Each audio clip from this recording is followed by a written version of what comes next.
नमस्कार मित्रों, एक बार पुनः आप लोगों के बीच उपस्थित हो गया हूं 68 बीपीएससी पीटी परीक्षा के प्रश्न पत्र को लेकर, प्रश्न पत्र सीरीज डी को लेकर। पिछले वीडियो में हमने 1 से लेकर 50 प्रश्नों को हल किया था। अब आगे प्रश्नों को हम लोग देखते हैं। 51वां प्रश्न हमारा है कॉलिन्स डिक्शनरी। यहाँ हमेशा पूछा जाता है, इसके पहले ऑक्सफोर्ड डिक्शनरी में के बारे में अक्सर पूछा जाता है, लेकिन यहाँ पे कॉलिन्स डिक्शनरी के बारे में पूछा गया है। वर्ड ऑफ द ईयर 2022 किसे घोषित किया गया है, निम्नलिखित में कौन सा है? तो इसका सही उत्तर जो है वो पैरमैक्रेसिस को घोषित किया गया है। अगला प्रश्न हमारा है निम्नलिखित में से किस देश ने सेनेगल के साथ मिलकर COP27 के दौरान अंतर्राष्ट्रीय सूखा लचीलापन गठबंधन का शुभारंभ किया है? तो इसका सही उत्तर स्पेन होगा। स्पेन ने सेनेगल के साथ मिलकर के जो अंतर्राष्ट्रीय सूखा लचीलापन पर एक गठबंधन किया है। अगले प्रश्न की तरफ देखते हैं। 53 हमारा प्रश्न है कि भारत में पहली बार किस देश के दूतावास ने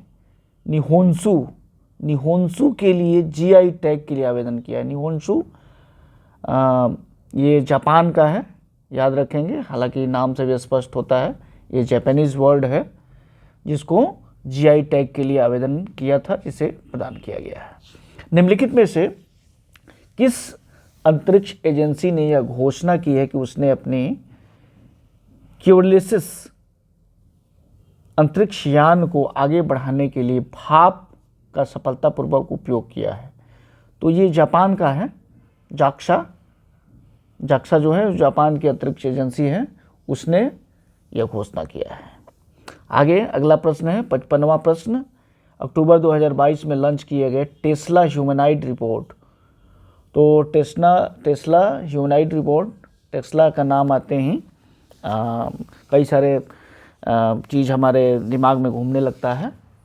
ट्विटर विवाद भी आया था पिछले दिनों में। तो यहाँ हम लोग देखते हैं कि टेस्ला ह्यूमनॉइड रोबोट का नाम क्या है? तो ऑप्टिमस इसका नाम है। आगे बढ़ते हैं। पहला तैरता हुआ शौर्य षड्यंत्र बिहार के किस स्थान पे?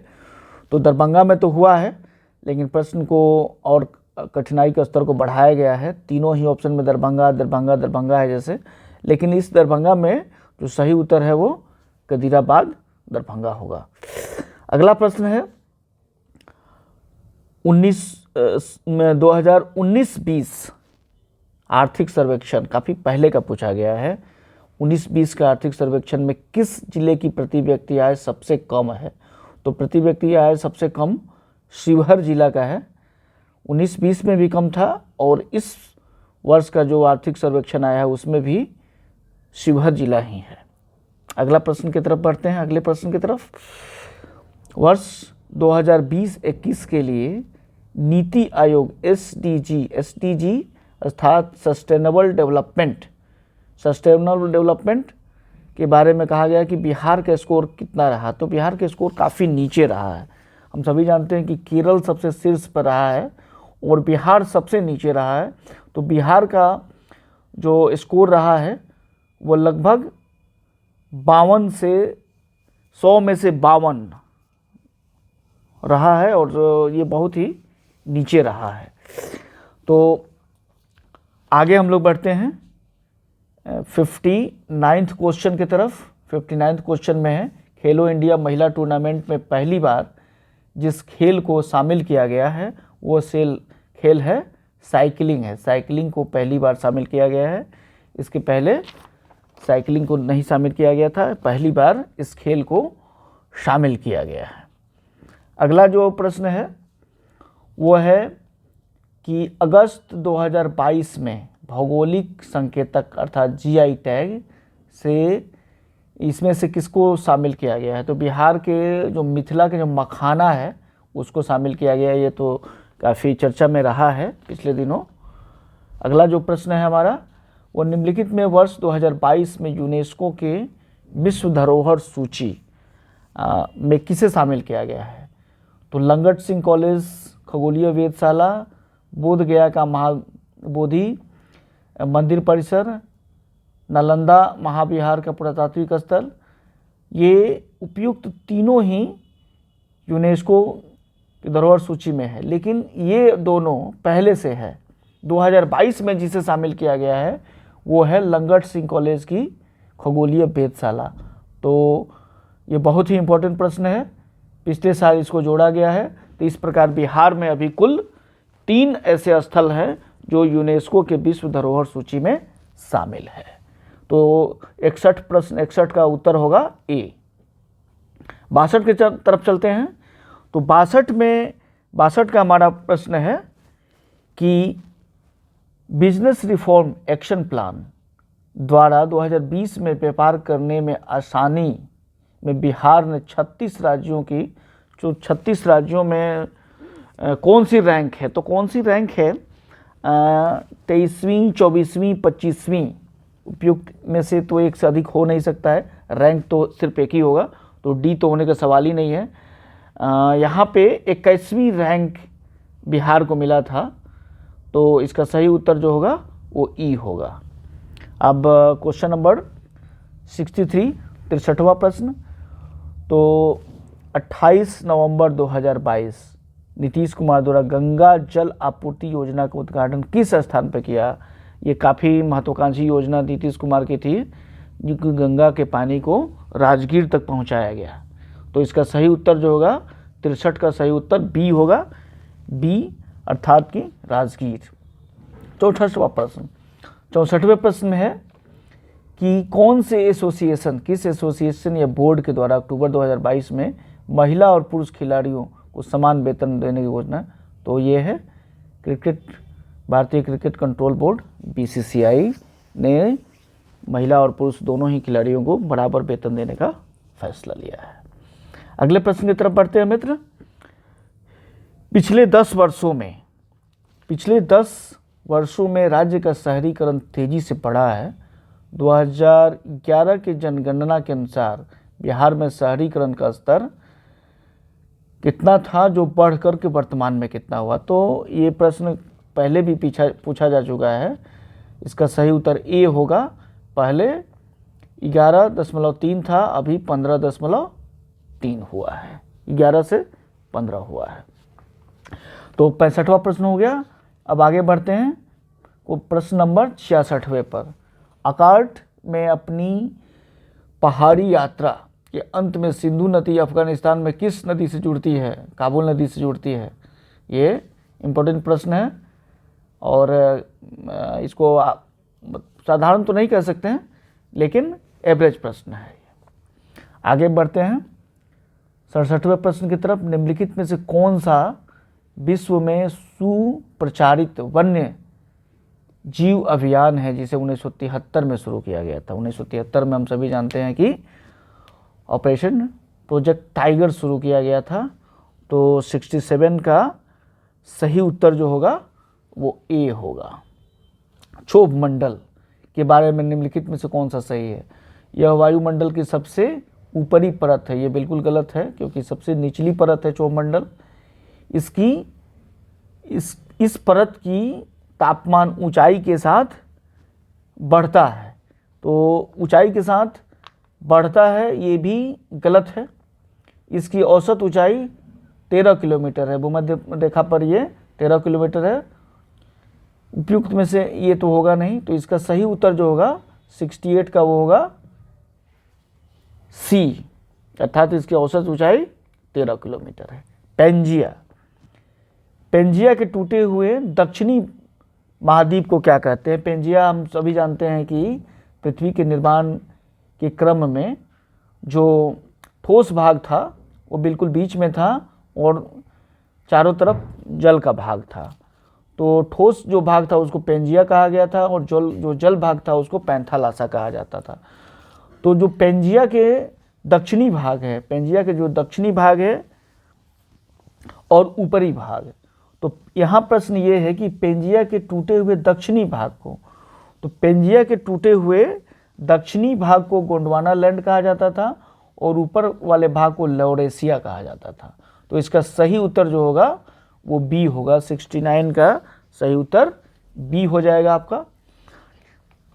आर्कटिक क्षेत्र और अंटार्कटिका महाद्वीप के निकट स्थित है, उत्तरी ध्रुव और दक्षिणी ध्रुव, इसको याद रखेंगे। और ये इसके पहले भी कई परीक्षाओं में पूछा जा चुका है। 71 प्रश्न हमारा है, म्यांमार के साथ भारत के किन राज्यों की सीमाएं मिलती है? तो म्यांमार के साथ भारत के अरुणाचल प्रदेश, नागालैंड, मणिपुर और मिजोरम, ये 4 भारत के जो राज्य हैं, पूर्वोत्तर के राज्य हैं, वो म्यांमार से जुड़ते हैं। अगले प्रश्न की तरफ बढ़ते हैं।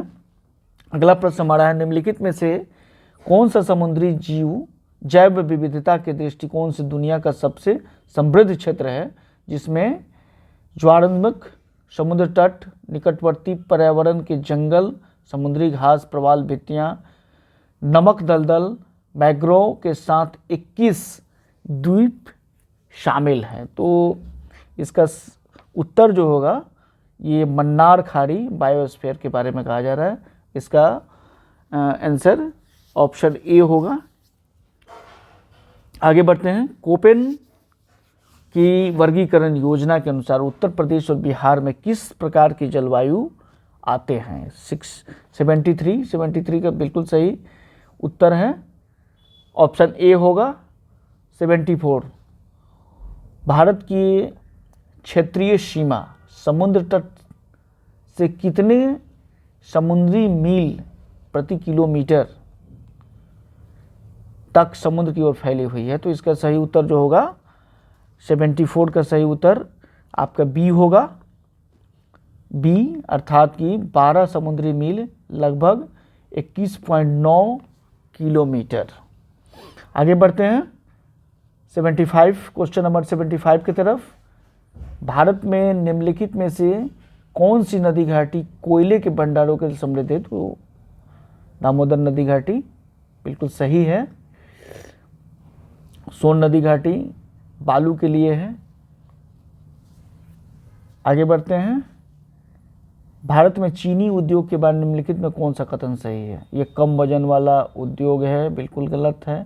महाराष्ट्र देश के अग्रणी चीनी उत्पादक देश के रूप में उभरा है। उत्तर प्रदेश चीनी उत्पादन में दूसरा उत्पादक सबसे बड़ा देश है।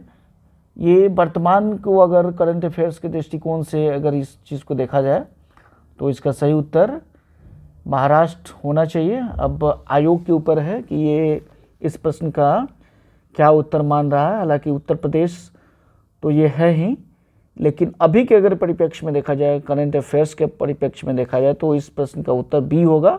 महाराष्ट्र देश के अग्रणी चीनी उत्पादक के क्षेत्र के रूप में उभरा हुआ है। 77 क्वेश्चन नंबर 77 ग्रीष्म के अंत में पूर्व मानसून वर्षा होती है, जो कि केरल और कर्नाटक में मैंगो शावर, ये काफ़ी जनरल प्रश्न है। वातावरण मुख्य रूप से किसके द्वारा गर्म होता है? ये प्रश्न है, 78 प्रश्न है। किसके द्वारा गर्म होता है? तो गर्म होने के कारण जो होता है दीर्घ तरल स्थलीय विकिरण के द्वारा होता है, और इसी के द्वारा वातावरण की गर्मी निर्भर करता है इस पर। क्वेश्चन नंबर 79 भारत में निम्नलिखित में से किस राज्य की सीमा बिहार के अधिकतम जिलों से होती है? तो हमें पता है कि बिहार का जो भाग है उसको झारखंड से काट करके बनाया गया है, तो जाहिर सी बात है कि बिहार के अधिकतम जिले झारखंड से जुड़े हुए हैं। तो इसका सही उत्तर जो होगा वो बी होगा, झारखंड होगा। क्वेश्चन नंबर 80 हमारा क्वेश्चन है कि निम्नलिखित में से कौन सा भागलपुर से मिर्जा चौकी की ओर रेलखंड में बिहार के अंतिम रेलवे स्टेशन है? तो बिहार के अंतिम रेलवे स्टेशन पीरपंती रेलवे स्टेशन होना चाहिए। इसका आंसर सही होगा ए। क्वेश्चन नंबर 81 क्वेश्चन नंबर 81 है बिहार में खनिज उत्पादक के संदर्भ निम्नलिखित में कौन सा कथनों पर विचार कीजिए? रोहतास में पायराइट्स का सर्वाधिक भंडार है, ये सही है। चूना पत्थर, कैमूर, भभुआ, मुंगेर तथा रोहतास जिलों में पाया जाता है। जमुई जिलों में सोने के भंडार पाए जाते हैं, ये भी सही है। एक और 3 सही है, तो 1 और 3 अर्थात कि इसका आंसर सी होगा, 1 और 3। अगले प्रश्न की तरफ चलते हैं। क्वेश्चन नंबर 82, बिहार में बहने वाली पवित्र फल्गु नदी जो है वो निम्नलिखित में से किस नदियों के संगम से बनती है? तो ये होगा मुहाना और लीलाजन नदी के मिलने से ही फल्गु नदी बनी है, और ये इसका महत्व गया में आके काफ़ी बढ़ जाता है, इसका पौराणिक महत्व भी है। बिहार में निम्नलिखित में से किस स्थान पर पहली बार चाय बागान की स्थापना की गई है? ठाकुरगंज। कई बार इसे प्रश्नों में आया हुआ है, कई परीक्षाओं में, अलग अलग परीक्षाओं में। बिहार में आरोही क्रम में दशकीय जनसंख्या वृद्धि, सबसे अधिक जनसंख्या वृद्धि सिवान में हुआ था। सिवान, उसके बाद किशनगंज, मधेपुरा। तो ऑप्शन ए इसका उत्तर होना चाहिए, 84 का उत्तर ऑप्शन ए होगा। बिहार में कृषि आधारित उद्योगों में से किस उद्योग का प्रभुत्व है?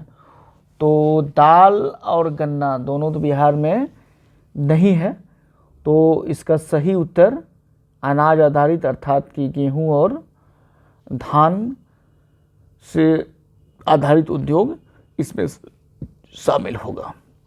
अगला प्रश्न 86, पदार्थ के रूप में निश्चित आकार नहीं होता है लेकिन उसका निश्चित आयतन होता है, अर्थात यहाँ द्रव की बात की जा रही है।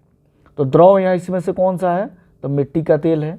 द्रव का अपना आकार तो नहीं होता है, आयतन निश्चित होता है, जिस भी चीज़ में रखेंगे उसका आकार वो ले लेता है। तो हमारा सही उत्तर जो होगा वो बी होगा। कुछ धातु ऑक्साइड अम्ल और क्षार के साथ प्रतिक्रिया कर नमक और पानी बनाते हैं।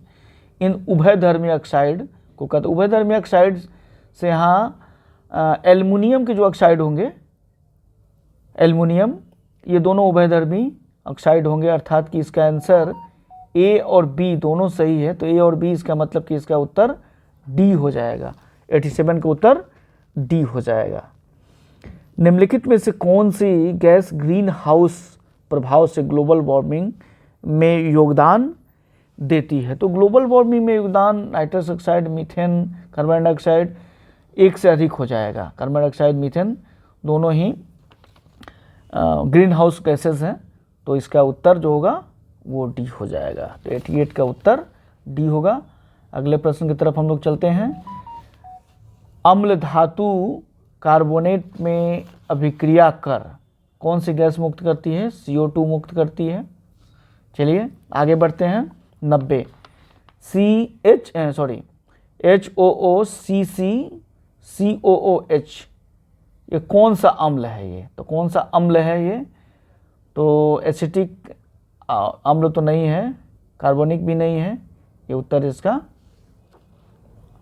ए सही होगा।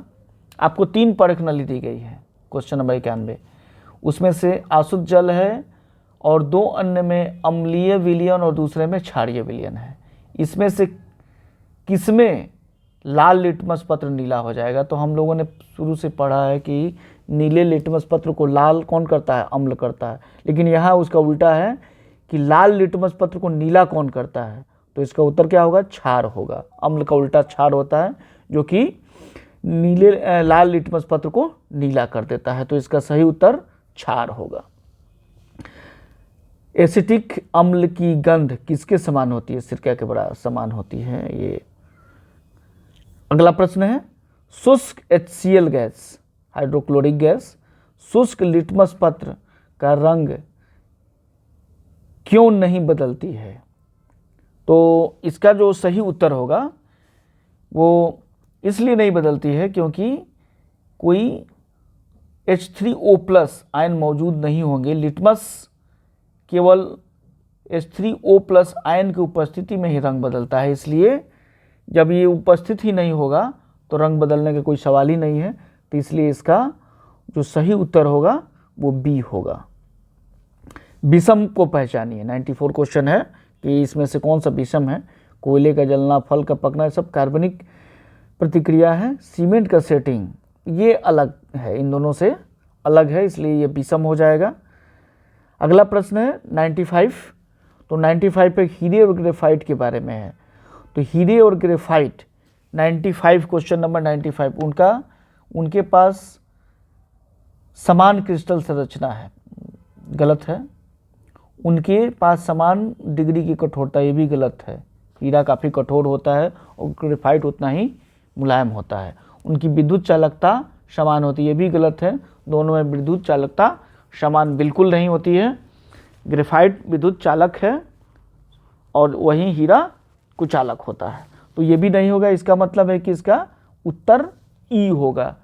95 का उत्तर आपका ई हो जाएगा। 96 प्रश्न की तरफ चलते हैं। किसमें परिवर्तन के कारण रंध्र खुलते हैं या बंद होते हैं? तो पानी की मात्रा, कोशिकाओं में पानी की मात्रा के कारण ही रंध्र खुलते हैं और बंद होते हैं। क्लोरोफिल सूर्य के प्रकाश के तरंग दैर्घ्य को अवशोषित कर लेता है। लाल और नीले रंग के तरंग दैर्घ्य को अवशोषित कर लेता है क्लोरोफिल। अगले प्रश्न की तरफ चलते हैं। निम्नलिखित में से कौन सा मेल सही नहीं है? सही नहीं है। आधार के पास शाखों के साथ मोटा कठोर तना, पेड़, सही है। कमजोर तना जो सीधा खड़ा नहीं हो सकता है, लता, ये भी सही है। पर्ण पत्ती को तने को जोड़ता है, ये भी सही है। तो इसमें से सही नहीं है, इसका मतलब कि ये सब सही है। तो सही नहीं है, इसका मतलब इसका उत्तर ई हो जाएगा। सक्शन पूल के कारण पेड़ों में पानी ऊंचाई तक पहुंच जाता है। तो वाष्पोत्सर्जन के कारण पानी जो है वो काफ़ी ऊंचाई तक पहुंच जाता है पेड़ के ऊपर वाले भाग की तरफ। निम्नलिखित में कौन सा क्लोरोप्लास्ट का एक लक्षण है जो कि इसे स्व प्रकृति के योग्य बनाता है? तो इसका उत्तर डीएनए और आरएनए दोनों की उपस्थिति जब होगा तभी वो स्व प्रकृति के कारण योग्य बन सकता है। तो इसका सही उत्तर जो होगा 100 का सही उत्तर सी होगा, डीएनए और आरएनए दोनों की उपस्थिति। तो वीडियो कैसा लगा आप अपने कमेंट्स में ज़रूर लिखेंगे। और 100 प्रश्न का हल आप लोग के सामने है। अगले जो प्रश्न है उसका भी बहुत जल्द आप लोग को उपलब्ध करा दिया जाएगा। और कल हम लोग बीपीएससी के कट ऑफ के बारे में भी चर्चा करेंगे। थैंक यू, अंत तक बने रहने के लिए धन्यवाद।